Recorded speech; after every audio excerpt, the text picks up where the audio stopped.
हमारी अगली खबर हर उस न्यूज मित्र से जुड़ी है जिसने हेल्थ इंश्योरेंस, लाइफ इंश्योरेंस या फिर दूसरा कोई बीमा लिया है। आपके पास भी इनमें से कोई ना कोई इंश्योरेंस जरूर होगा। आजकल नेता से आम जनता तक सब इस चर्चा में व्यस्त हैं कि हेल्थ इंश्योरेंस पर 18% जीएसटी लगाना सही है या नहीं। लेकिन अब इसी इंश्योरेंस से जुड़ी ऐसी रिपोर्ट आई है जिसके आंकड़े आपको परेशान कर देंगे। और जीएसटी की चिंता छोड़िए, आप यह सोचने के लिए मजबूर हो जाएंगे कि जरूरत पड़ने पर आपका क्लेम पास होगा या नहीं होगा। भारतीय बीमा नियामक प्राधिकरण यानी insurance regulatory and development authority of India ने क्लेम सेटलमेंट रेशियो पर एक रिपोर्ट जारी की है। मतलब इसमें यह बताया गया है कि हेल्थ इंश्योरेंस या लाइफ इंश्योरेंस जैसे बीमा में कितना क्लेम पास किया जाता है और कितना रिजेक्ट हो जाता है। और इसमें हेल्थ इंश्योरेंस के आंकड़े बहुत चिंताजनक हैं। रिपोर्ट के अनुसार हेल्थ इंश्योरेंस कंपनियों ने वित्त वर्ष 2023-24 में 26,000 करोड़ रुपए के क्लेम रिजेक्ट किए, जो वर्ष 2022-23 से 19% ज्यादा है। क्योंकि वित्त वर्ष 2022-23 में 21,861 करोड़ के क्लेम स्वास्थ्य बीमा कंपनियों के द्वारा खारिज किए गए थे। यानी आप ये सोचकर अपनी सैलरी से हर महीने या सालाना प्रीमियम भरते हैं कि भगवान न करे अगर आपको अस्पताल में किसी बीमारी की वजह से भर्ती होना पड़ा और उसके इलाज में कोई बड़ा खर्च आया तो ये इंश्योरेंस कंपनियां संकट के समय आपके मित्र के तौर पर खड़ी रहेंगी, जैसा इन कंपनियों के विज्ञापन में दावा किया जाता है। लेकिन असल में इन दावों और हकीकत के बीच एक बड़ा अंतर है।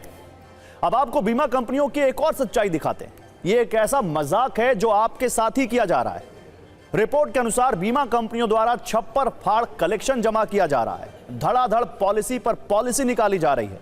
लेकिन जब क्लेम पास करने की बात आती है तो कई बार पॉलिसी धारकों को बड़े प्यार से सॉरी कह दिया जाता है कि क्लेम पास हो नहीं सकता।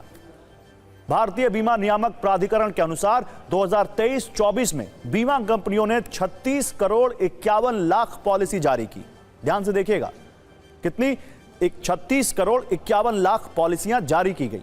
11,19,000 करोड़ रुपए का प्रीमियम वसूला गया, लेकिन क्लेम सिर्फ 7,66,000 करोड़ रुपए के पास हुए, जबकि 3,53,000 करोड़ के दावे किसी ना किसी वजह से खारिज कर दिए गए।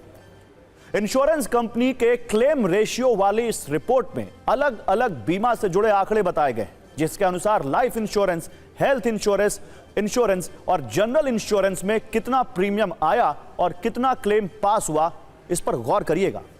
जीवन बीमा यानी वो इंश्योरेंस जो किसी दुर्घटना और मृत्यु की स्थिति में आपके परिवार को आर्थिक तौर पर मदद देता है। वर्ष 2023-24 में इसी जीवन बीमा में 8,29,000 करोड़ का प्रीमियम आया, जबकि क्लेम पास किए गए 5,77,000 करोड़ रुपए के।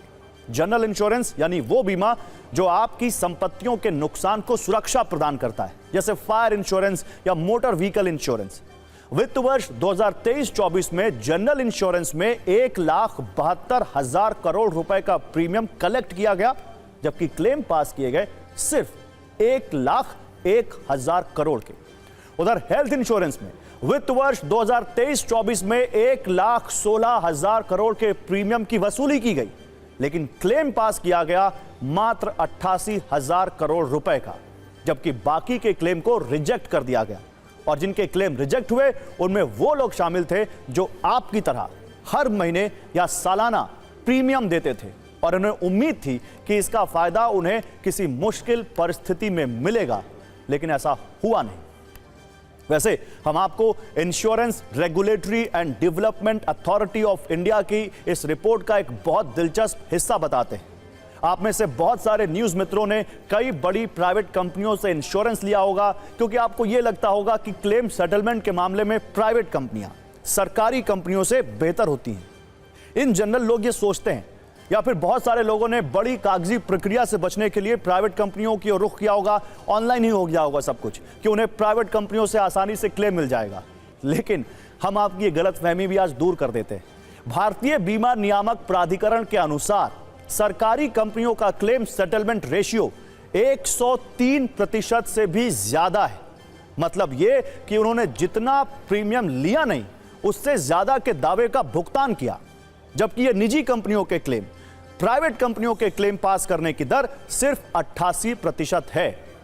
वैसे क्लेम रिजेक्ट होने की ज्यादातर वजह क्या होती है और क्लेम फाइल करते वक्त आपको किन बातों का ध्यान रखना चाहिए, आइए जरा एक्सपर्ट से समझते हैं। जब हम इंश्योरेंस लेते हैं तो बहुत सारी चीज़ें हम नहीं देखते और बहुत सारी चीज़ें ऐसी होती हैं कि जो उस हमारे जो पॉलिसी रहती हैं उसमें नहीं होती।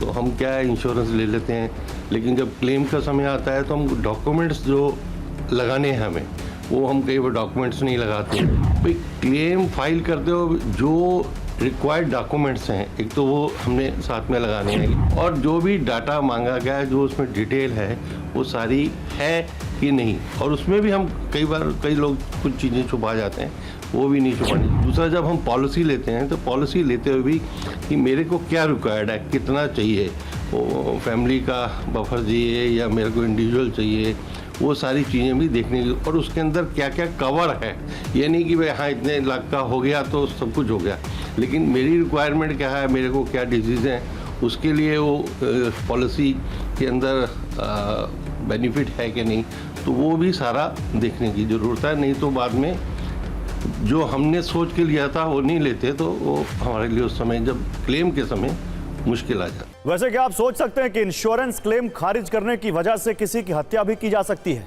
शायद आपको इस पर यकीन ना हो, लेकिन 4 दिसंबर को अमेरिका में एक ऐसी ही चौंकाने वाली घटना हुई जब न्यूयॉर्क के हिल्टन होटल में यूनाइटेड हेल्थ केयर के सीईओ ब्रायन थॉमसन की हत्या कर दी गई और आरोप 26 साल के लुइजी मैंजियोनी पर लगा। इस हत्या के बाद दुनिया भर की मीडिया में कई थ्योरी बताई गई, जिसके मुताबिक लुइगी के अंदर अमेरिका के भ्रष्ट और सड़ चुकी हेल्थ केयर इंडस्ट्री को लेकर गुस्सा था।